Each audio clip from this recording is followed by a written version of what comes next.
رسول اللہ صلی اللہ علیہ وسلم کی زندگی کے منفرد واقعات میں سے ایک واقعہ وہ بھی ہے جس میں قریش مکہ اور کفار مشرکین سب کے سب جمع ہو کر سرداران آپ کے چچا ابو طالب کے پاس آئے تھے اور یہ کہا تھا کہ اپنے بھتیجے کو دینی تعلیمات سے اور اس اسلام کی تبلیغ سے روک دو، اور بڑی دھمکیاں دی تھیں آپ کو۔ تو اس پر ابو طالب نے اپنے بھتیجے یعنی حضرت محمد مصطفیٰ صلی اللہ علیہ وسلم کو سمجھایا تھا کہ آپ اس کام کو چھوڑ دیں۔ تو اس پر رسول اللہ صلی اللہ علیہ وسلم نے جواب دیا تھا کہ اگر میرے ایک ہاتھ پہ لا کر چاند رکھ دیں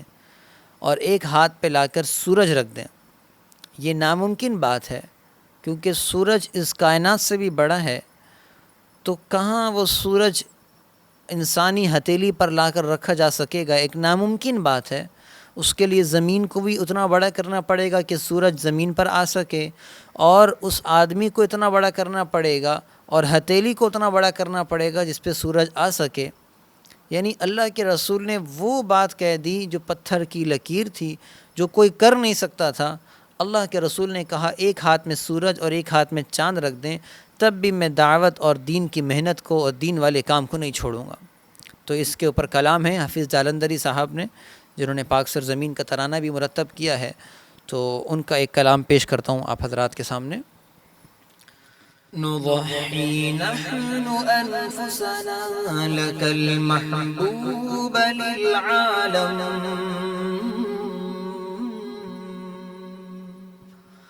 صلاة الله على هاد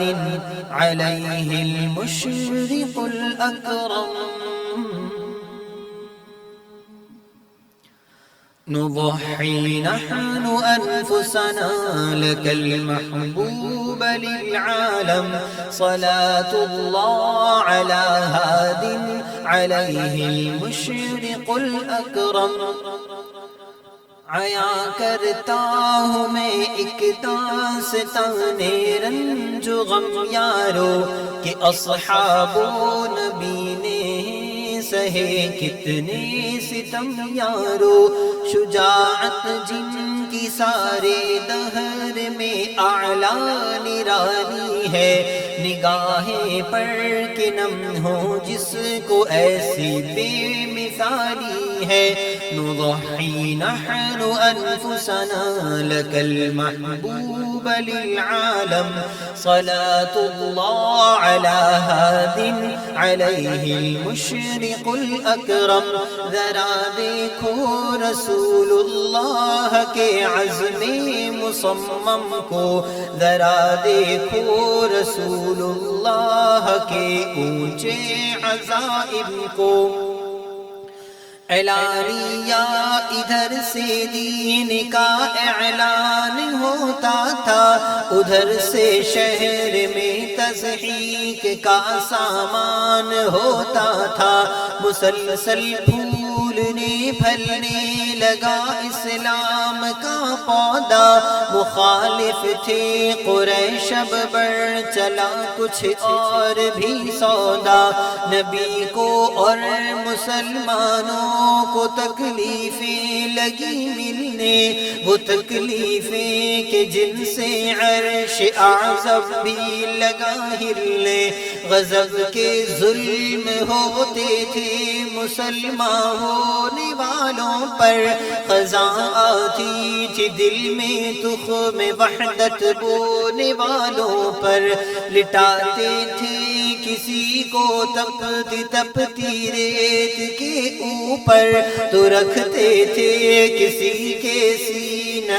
بے کینے پر پتھر، مسلمان بیویوں پر چاب کو کامی برستا تھا، کنیزوں کو شکنجے میں کوئی بے درد کستا تھا، محمد کی محبت میں ہزاروں ظلم سہتے تھے، خدا پر تھی نظر ان کی زبان سے کچھ نہ کہتے تھے، یہ ظلم ان کو خدا سے دور کر سکتے نہ تھے ہرگز، نشے صحبائے وحدت کے اتر سکتے نہ تھے ہرگز، شرارت میں کمی کوئی نہ کی اشرار مکہ نے، مسلمانوں کو بے بس کر دیا کفار مکہ نے، مگر اس پر بھی جب بڑھتے رہے پیرو محمد کے، تو باہم مشورے ہونے لگے ایذاء بے حد کے، ابو جہل و امیہ، ابو لہب، عقبہ، ابو سفیان، ولید و عاص، عتبہ، الغرض جتنے بھی تھے ذیشان، یہ فرزندان تاریکی جو نور حق سے چندیائے ہوئے ایک دن اکٹھے اور ابو طالب کے گھر آئے، کہا ہم کو بھتیجا آپ کا بے دین کہتا ہے، ہمارے دین کو انسان کی توہین کہتا ہے، برا کہتا ہے وہ چھوٹے بڑے سارے خداؤں کو، حبل کو، لات کو، عزا کو، دیوی دیوتاؤں کو، ہمارے باپ داداؤں کو بھی گمراہ کہتا ہے، سوا اپنی خدا کے سب کو غیر اللہ کہتا ہے، بس برداشت کر سکتے نہیں ہم اس کی جرت کو، کسی دن دیکھ لیں گے اس کو اور اس کی نبوت کو، ہم اپنے دین کی توہین پر چپ رہ نہیں سکتے، تمہارے پاس آئے ہیں کہ بس اب سہ نہیں سکتے، تم اس کا ساتھ چھوڑو یا کرو تنبیہ سمجھاؤ، وگرنہ جنگ کا سامان کرو میدان میں آؤ،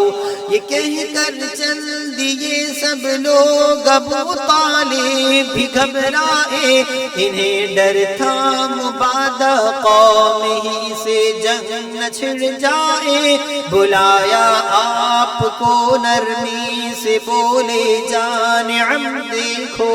تمہیں لازم ہے ڈالو اس چچا پر بار کم دیکھو، تم اپنے دین کی تلقین کو رہنے دو جانے دو، بڑھاپے میں ہماری شان پر دھبا نہ آنے دو، میں بوڑھا ہوں اکیلا کل عرب سے لڑ نہیں سکتا، میں اڑ بھی جاؤں تو سارا قبیلہ اڑ نہیں سکتا، چچا کے دامن شفقت کو بھی ہٹتا ہوا پایا، تو ہو کر آب دیدہ ہادیے برحق نے فرمایا، قسم اللہ کی سارا جہاں بھی ہو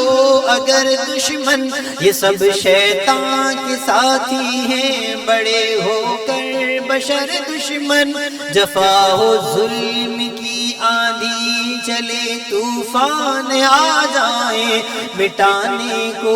میرے شداد اور حامان آ جائیں، کسی دھمکی کسی ڈر سے میرا دل گھٹ نہیں سکتا،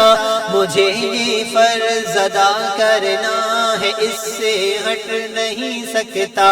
میرے ہاتھوں پہ لا کر چاند سورج بھی اگر رکھ دیں، میرے پیروں تلے روئے زمین کا مال و زر رکھ دے، خدا کے کام سے میں باز ہرگز رہ نہیں سکتا،